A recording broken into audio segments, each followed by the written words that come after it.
자, 오늘 우리에게 주시는 하나님의 말씀은 사무엘상 30장 21절에서 25절까지 말씀입니다. 사무엘상 30장 21절에서 25절까지 말씀입니다. 자, 한 목소리로 함께 읽겠습니다. 다윗이 전에 피곤하여 능히 자기를 따르지 못하므로 부솔 시내에 머물게 한 200명에게 오매 그들이 다윗과 그와 함께한 백성을 영접하러 나오는지라. 다윗이 그 백성에게 이르러 문안하매 다윗과 함께 갔던 자들 가운데 악한 자와 불량배들이 다 이르되 그들이 우리와 함께 가지 아니하였은즉 우리가 도로 찾은 물건은 무엇이든지 그들에게 주지 말고 각자의 처자만 데리고 떠나게 하라 하는지라. 다윗이 이르되 나의 형제들아, 여호와께서 우리를 보호하시고 우리를 치러 온 그 군대를 우리 손에 넘기셨은즉 그가 우리에게 주신 것을 너희가 이같이 못하리라. 이 일에 누가 너희에게 듣겠느냐? 전쟁에 내려갔던 자의 분깃이나 수염을 곁에 머물렀던 자의 분깃이 동일할지니 같이 분배할 것이니라 하고, 그날부터 다윗이 이것으로 이스라엘의 율례와 규례를 삼았더니 오늘까지 이르니라. 아멘. 자, 오늘 말씀을 이해하기 위해서는 이전의 본문의 말씀이 어떤 말씀인지를 좀 다시 한번 기억할 필요가 있습니다. 자, 다윗이 이스라엘과의 전쟁을 수행하러 이 시글락성을 떠났는데 그 사이에 아말렉 족속들이 지금 다윗이 머물고 있었던 이 시글락성을 쳐들어온 겁니다. 그리고 나서 그들의 자녀와 그리고 아내들을 모두 사로잡아간 상태입니다. 그리고 그들을 쫓아가는 과정 속에서 다윗은 한 애굽 소년을 만나게 되는데 그 애굽 소년이 굉장히 위독한 상태였고 그 소년을 구해주는 장면을 볼 수가 있습니다. 그 장면을 통해서 우리는 다윗이 얼마나 균형 잡힌 신앙생활을 하고 있는 사람이었는지를 충분히 알 수 있게 되는데요. 이 다윗은 하나님께 기도했던 사람만이 아니라 하나님의 말씀에 순종할 수 있는 자로 살아갔다는 것을 우리가 발견할 수가 있습니다. 원래 자기의 상황이 급박하고 자기의 사정이 급하면 다른 사람을 돌보기가 굉장히 어려운데 근데 다윗은 그러한 상황 속에서도 어려움에 처해 있는 한 사람을 구해줬다는 것이죠. 자, 이것을 심리적 터널 시야 현상이라고 얘기합니다. 자기 사정이 급하면 다른 사람의 사정에 간섭할 수 없게 되는 그런 상황을 심리적 터널 시야 현상이라고 하는데요. 자, 사람이 극심한 스트레스를 받거나 경제적, 시간적 빈곤에 시달리면 시야가 마치 터널 안에 있는 것처럼 좁아지는 현상입니다. 자, 터널 끝에 밝은 구멍만 보이고 주변의 풍경은 까맣게 보이지 않게 되는 현상을 가리켜서 이렇게 말하고 있습니다. 자, 예를 들어서 시험 기간에 대학생이 자기의 친한 친구의 부모님의 장례 소식을 듣게 되었는데 이렇게 생각한다는 것이죠. 지금 내 앞에 있는 시험이 더 급한데 라고 이렇게 생각하면서 죄책감은 느끼지만 결국 그 장례식에 참여하지 못하거나 또 연락을 미루는 상황을 이렇게 일컫게 됩니다. 미국의 프린스턴 신학대학에서 선한 사마리아인 실험을 진행한 적이 있습니다. 신학생 40명을 대상으로 한 부류는 선한 사마리아인의 비유를 주제로 설교를 준비시켰고요. 또 한 부류는 자신의 비전과 미래를 위해서 발표를 시키도록 준비를 시켰습니다. 그런데 A라는 건물과 B라는 건물로 이동을 시키는 실험이었어요. 그리고 이동을 시키는데 세 가지 조건이 있었습니다. 자, 첫 번째 조건은 무엇이냐면 시간이 넉넉하니 천천히 이동하세요라고 이렇게 이야기를 했고요. 자, 두 번째 조건은 지금 바로 출발하면 시간이 딱 맞습니다라고 이렇게 말했고요. 자, 세 번째 조건은 이미 늦었습니다. 교수님이 지금 준비하고 기다리고 계시니 빨리 가야 합니다라고 이렇게 이야기를 했습니다. 자, 그러고 나서 그 A라는 건물과 B라는 건물 사이에 그들이 이동하는 그 통로가 있지 않습니까? 그 거리에 어떤 한 사람을 배치를 했습니다. 그 사람은 그 신학생들이 이동할 때마다 한 사람씩 이동할 때마다 고통스러운 듯 신음소리를 내고 또 기침을 하면서 딱 누가 봐도 이 사람은 도움이 필요한 사람이다라고 알 수 있도록 그렇게 연기를 하도록 그 사람을 배치했습니다. 자, 그러고 나서 40명의 사람들을 대상으로 이제 실험을 진행했는데요. 자, 첫 번째 조건은 시간이 넉넉하니 천천히 이동하세요라는 그런 말을 들은 사람들은 시간이 넉넉했기 때문에 63%가 그 쓰러진 사람을 도움을 줬다고 합니다. 자, 두 번째, 지금 바로 출발하면 시간에 딱 맞습니다라고 딱 맞는 시간을 요구했던 사람들은 45%가 도움을 줬다고 합니다. 자, 그리고 마지막 세 번째 조건, 이미 늦었습니다. 교수님이 지금 기다리고 계시니 빨리 가야 합니다라는 이런 소리를 들은 사람들은 시간이 매우 적고 매우 다급했기 때문에 단지 10%의 사람들만 그 쓰러진 사람에게 도움을 줬다고 합니다. 자, 그들이 준비한 설교 내용이 어떤 설교 내용이었냐면 선한 사마리아인의 비유를 그들이 설교 내용으로 준비하고 그것을 발표하기 위해서 갔던 사람들이에요. 선한 사마리아인의 비유가 어떻습니까? 자기가 길을 가다가 강도 만난 사람들을 도와주고 돌봐준 사람, 그 이야기 아니겠습니까?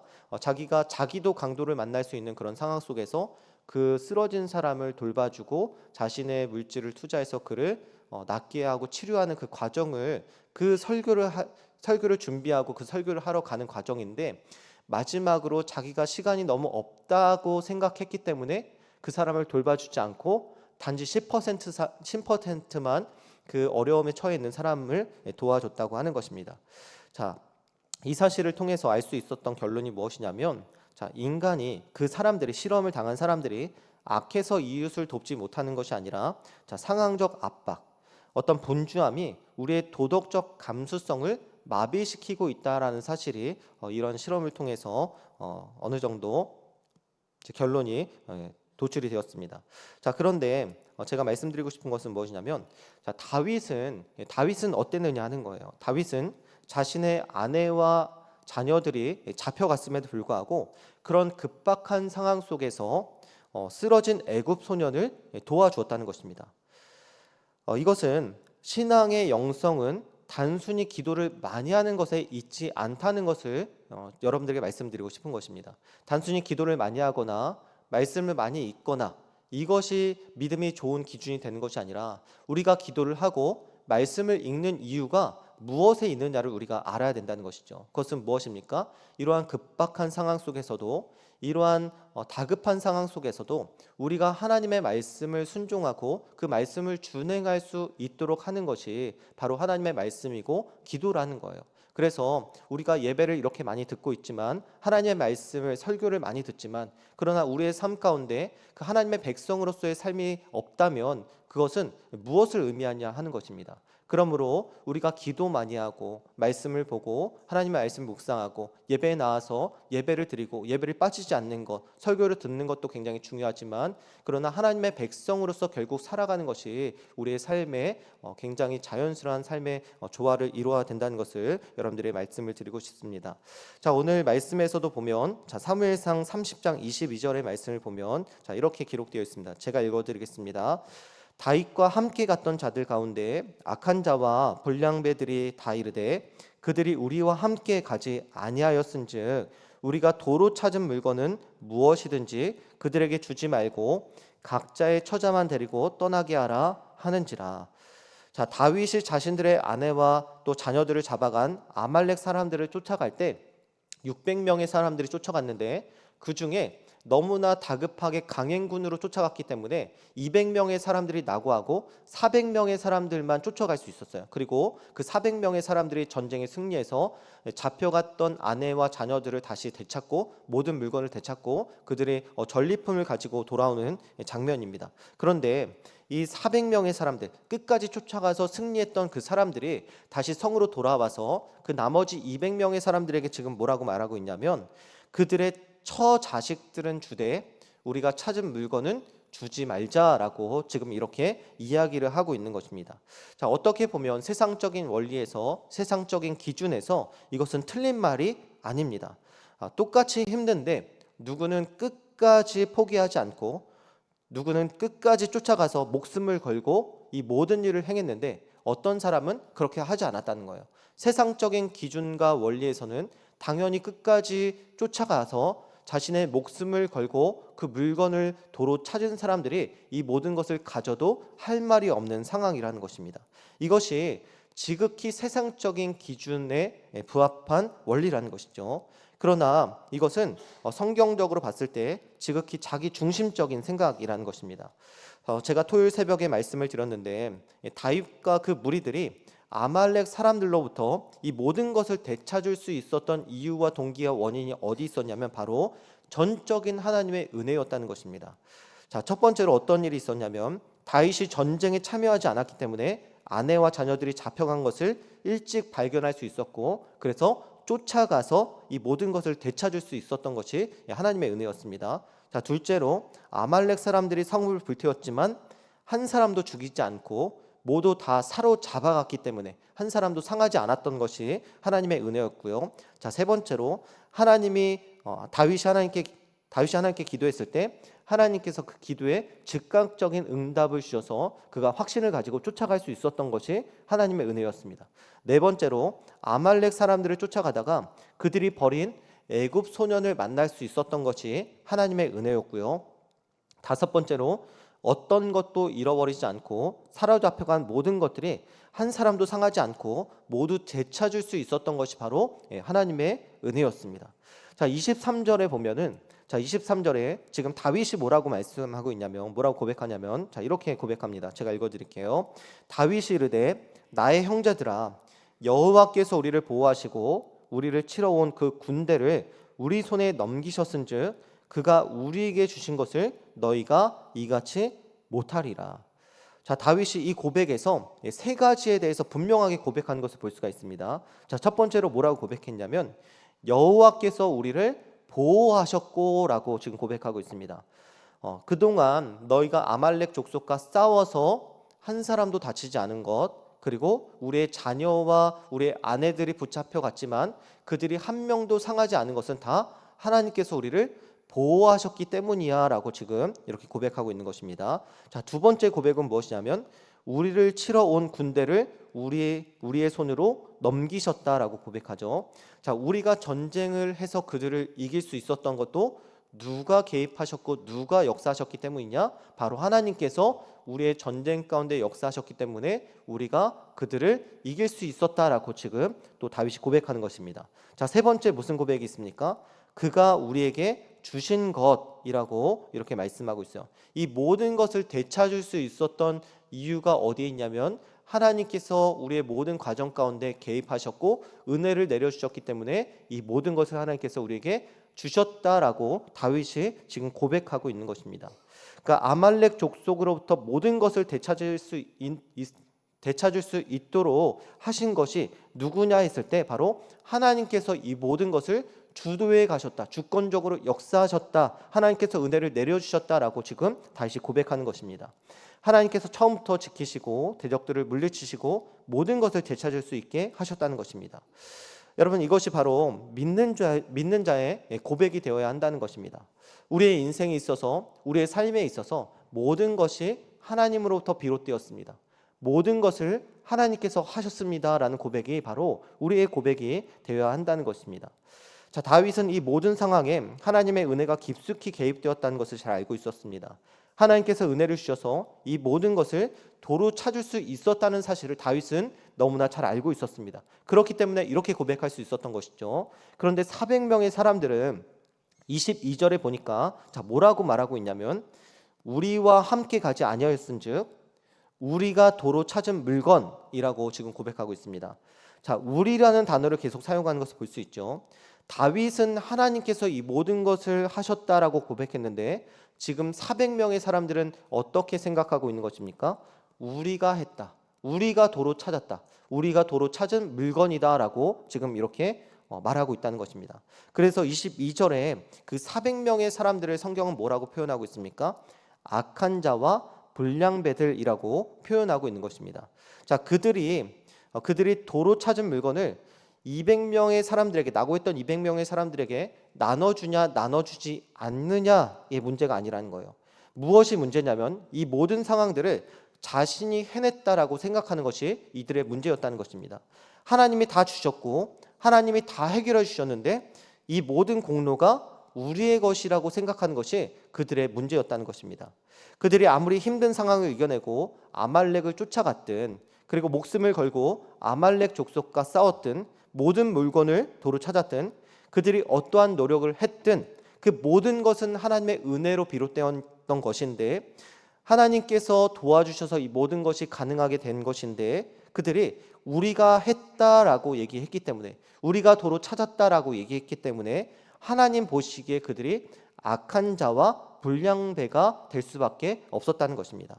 자, 하나님은 그들이 나눠주냐 안 나눠주냐를 따지는 것이 아니라는 것입니다. 그것을 가지고 그들이 나눠주냐 안 나눠줬냐를 가지고 악하다 불량배다라고 말씀하는 것이 아니라는 거예요. 하나님이 그들을 악한 자와 불량배라고 표현하신 것은 하나님께서 하신 것을 자신의 것으로 가로챘기 때문에 악한 자와 불량배라고 지금 말씀하고 있는 것입니다. 나눠주는 것은 어떨 때 나눠줄 수 있는 것입니까? 이 모든 것을 하나님께서 하셨음을 깨달았을 때, 우리가 한 것은 아무것도 없습니다, 모든 것이 다 하나님의 은혜로 비롯되었습니다 라고 고백할 때 우리가 그때서야 나눠줄 수 있게 된다는 거예요. 우리가 그러한 은혜를 알게 되었을 때 성령의 열매로 나타나는 것이 바로 우리의 행실이라는 것입니다. 그런데 그들은 자신들이 했다고 생각했기 때문에, 자신들의 능력으로 이 모든 상황을 이뤄냈다라고 생각했기 때문에, 모든 것을 되찾았다라고 생각했기 때문에 그들은 나눠줄 수 없었다는 것입니다. 결국 그 의도와 하나님의 은혜를 모르고 자신이 주인 되는 삶을 살아갈 때 결국 그들에게 나타나는 열매는 무엇입니까? 이기적이고 자기중심적인 삶을 살아갈 수밖에 없게 된다는 겁니다. 그러나 하나님께서 하셨습니다. 하나님께서 우리에게 은혜를 주셨습니다. 모든 것이 하나님으로부터 왔습니다 라고 고백하는 사람은 어떻습니까? 성령의 열매를 맺어가는 사람들, 하나님 중심적으로 살아가서 그의 삶에 성령의 열매가 나타나는 삶을 살아갈 수 있게 된다는 것입니다. 자, 욥기 1장 21절에는 이런 말씀이 있습니다. 이르되 내가 모태에서 알몸으로 나왔사온즉 또한 알몸이 그리로 돌아가올지라 주신 이도 여호와시오 거두신 이도 여호와시오니 여호와 이름이 찬송을 받으실지니이다. 자, 욥기 1장에 보니까 그 욥의 소유물이 얼마나 많냐면, 자, 7,000마리, 양이 7,000마리가 있었고요, 낙타가 3,000마리가 있었고, 소가 500쌍이 있었고, 암나귀가 500마리 있었고, 종도 많았다라고 이렇게 기록되어 있습니다. 엄청난 재물을 가진 사람이 바로 욥이었다라고 말하는 것이죠. 그런 그가 하루아침에 자신의 모든 소유물을 잃어버리고 자신의 자녀들과 심지어 아내까지 다 잃어버리는 상황을 직면하게 되어 있습니다. 그런 후에 욥이 21절에서 이렇게 고백하는 거예요. 뭐라고 고백합니까? 내가 알몸으로 나왔다라고 고백합니다. 그리고 또 내가 알몸으로 돌아간다라고 고백합니다. 주신 이도 여호와시고 거두신 이도 여호와시다라고 이렇게 고백하는 것입니다. 자, 이렇게 고백할 수 있었던 이유가 무엇입니까? 그러한 긴급한 상황 속에서, 그러한 한순간에 무너지는 상황 속에서 이러한 고백을 할 수 있었던 이유가 무엇입니까? 욥은 평소에도 모든 것이 하나님께로부터 왔음을 항상 고백하고 인정했던 사람이었기 때문에 그러한 급박한 상황 속에서도 그렇게 고백할 수 있었던 거예요. 평소에 이것이 다 내 것이다, 평소에 다 이것이 내가 얻은 것이다, 내 힘과 능력으로 얻은 것이다 라고 고백했다면 그 모든 것이 한순간에 날아갔을 때 어떻게 하나님께 이렇게 고백할 수 있었겠습니까? 오히려 하나님을 원망하고 하나님을 저주하고 하나님을 떠나는 삶을 살아갈 수밖에 없었을 것입니다.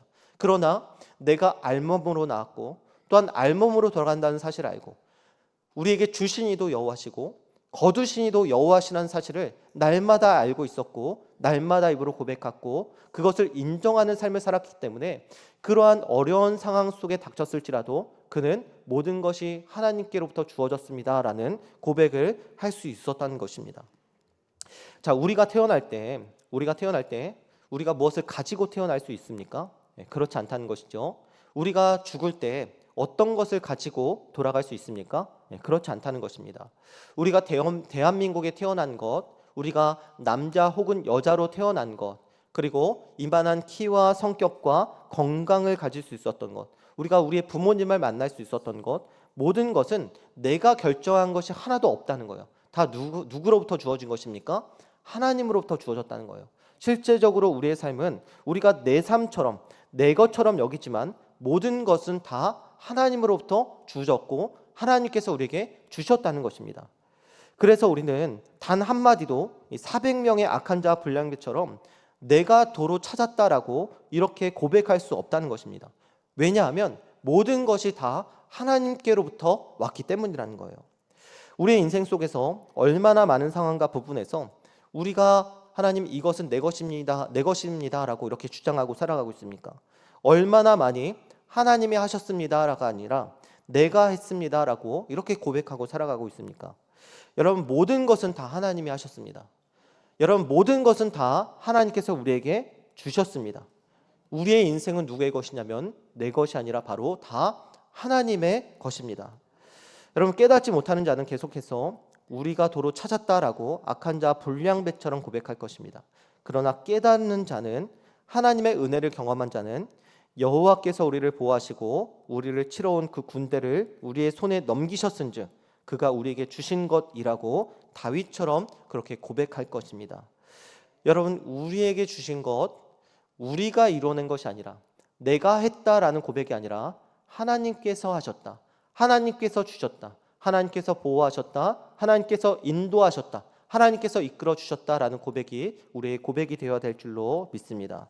사랑하는 여러분, 오늘 하루를 우리의 모든 것을 주신 하나님께 감사와 찬송을 올려드리시기를 바랍니다.